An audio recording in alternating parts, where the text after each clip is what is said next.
नमस्कार। 144 सालों के बाद महाकुंभ क्यों? ऐसा कौन सा संयोग बनता है जिसकी वजह से 144 साल लग जाते हैं दोबारा से महाकुंभ आने में?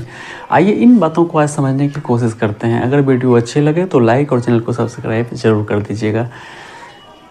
ग्रहों की गति और उनकी राशियों में स्थिति के आधार पर कुंभ मेले की गणना की जाती है। बृहस्पति ग्रह को 12 राशियों का चक्र पूरा करने में 12 साल लग जाते हैं। सूर्य और चंद्रमा की गति के साथ बृहस्पति ग्रह की स्थिति 12 गुना 12 यानी 144 सालों में एक बार ऐसी अद्भुत स्थिति बनती है। यह घटना दुर्लभ है। दोस्तों, सूर्य और बृहस्पति ग्रह को पवित्र माना जाता है क्योंकि इन ग्रह का ज्योतिष और धार्मिक मान्यताओं से अत्यधिक महत्व है। माना जाता है कि इस समय स्नान करने से आत्मा की शुद्धि और मोक्ष प्राप्ति का रास्ता प्रशस्त होता है। दोस्तों, वैज्ञानिक दृष्टिकोण से भी ग्रहों की इन स्थिति को सौर और चंद्र आकर्षण में परिवर्तन के रूप में देखा जाता है, जो समुद्र के ज्वार भाटा पर प्रभाव डालता है। ज्योतिष शास्त्र में यह स्थिति ऊर्जा के अद्वितीय प्रवाह और सकारात्मकता का संकेत देती है। इसे आत्मा की शुद्धि और आध्यात्मिक उन्नति के लिए सबसे अनुकूल समय माना गया है। साथियों, कहा जाता है कि अमृत मंथन के समय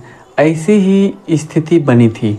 इसे अमृत योग कहा जाता था। दोस्तों, यह खगोलीय स्थिति ब्रह्मांडीय ऊर्जा के प्रवाह को बढ़ाती है, जिसका हम सभी लोगों पर सकारात्मक प्रभाव पड़ता है। सूर्य, चंद्रमा और बृहस्पति की यह स्थिति पृथ्वी के गुरुत्वाकर्षण और चुंबकीय क्षेत्र को प्रभावित करती है। इस स्थिति का प्रभाव शरीर में तरल पदार्थ और मानसिक संतुलन पे पड़ता है। नदियों के जल में चुंबकीय और औषधीय गुणों की वृद्धि हो सकती है, जो स्नान के दौरान शरीर पर सकारात्मक प्रभाव डालती है। इस समय ग्रहों की ऊर्जा अधिक प्रभावी मानी जाती है, जिससे मन शांत होता है और ध्यान करने में मदद मिलती है। यह खगोलीय घटना इंसानों को ब्रह्मांडीय ऊर्जा से जोड़ती है, जिससे वह अपने जीवन के उच्च उद्देश्यों को समझ सकता है, जो आध्यात्मिक ऊर्जा को भी बढ़ाता है। दोस्तों, कुंभ पे चर्चा करने से हमें पता चलता है कि यह पर्व प्रकृति और जीव तत्व में सामंजस्य स्थापित कर उनमें जीवनदायी शक्तियों को समाविष्ट करना होता है। प्रकृति ही जीवन और मृत्यु का आधार है। ऐसे में प्रकृति के साथ सामंजस्य अति आवश्यक हो जाता है। विभिन्न मतों, अभिमतों,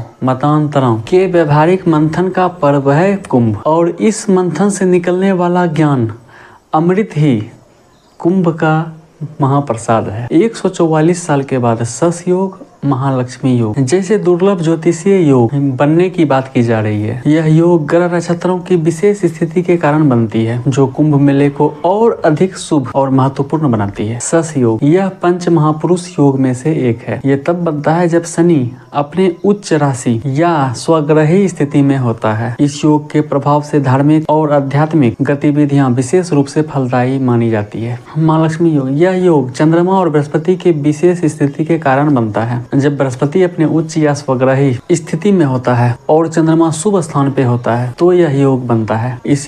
इसे धन, समृद्धि और आध्यात्मिक उन्नति के लिए अत्यंत शुभ माना जाता है। 144 साल के बाद लगने वाले महाकुंभ में बहुत ही दुर्लभ खगोलीय संयोग बन रहा है। यह संयोग ज्योतिष शास्त्र के लिए अत्यंत शुभ माना जाता है। इस समय में किए गए पूजा पाठ का विशेष फल प्राप्त होता है और बताया जाता है कि यह शुभ संयोग समुद्र मंथन के समय बनी थी। इसके साथ ही महाकुंभ में पूर्णिमा, अमावस्या, संक्रांति और ग्रहण के समय विशेष स्नान का विशेष फल माना जाता है। दोस्तों, स्वतंत्र भारत का पहला कुंभ 1954 में 3 फरवरी को मौनी अमावस्या के दिन हुई थी। लेकिन एक दुखद बात है कि इसमें भगदड़ होने की वजह से कई 100 लोगों की मृत्यु हो गई थी। दोस्तों, 1954 में लगभग 40 लाख लोगों की उपस्थिति हुई थी कुंभ में, लेकिन 1989 में Guinness book of world record ने 1.5 करोड़ लोगों की उपस्थिति प्रमाणित की थी। और उस समय से आज तक अच्छी व्यवस्था होने के साथ साथ कई 100 करोड़ लोग वहां पहुंच रहे हैं। हर कोई चाहता है इस महाकुंभ में वहां उपस्थित होकर इस अद्भुत संयोग का हिस्सा बने और वहां पर अपनी गवाही प्रस्तुत करें। दोस्तों, महाकुंभ का पर्व, कल्पवास और अखाड़ों पर अगली वीडियो में चर्चा करने की कोशिश जरूर करेंगे। तब तक स्वस्थ रहें, मस्त रहें और आनंद से अपना जीवन जिएं। और वीडियो अच्छी लगी हो तो मेरी वीडियो को लाइक और चैनल को सब्सक्राइब जरूर करें। धन्यवाद।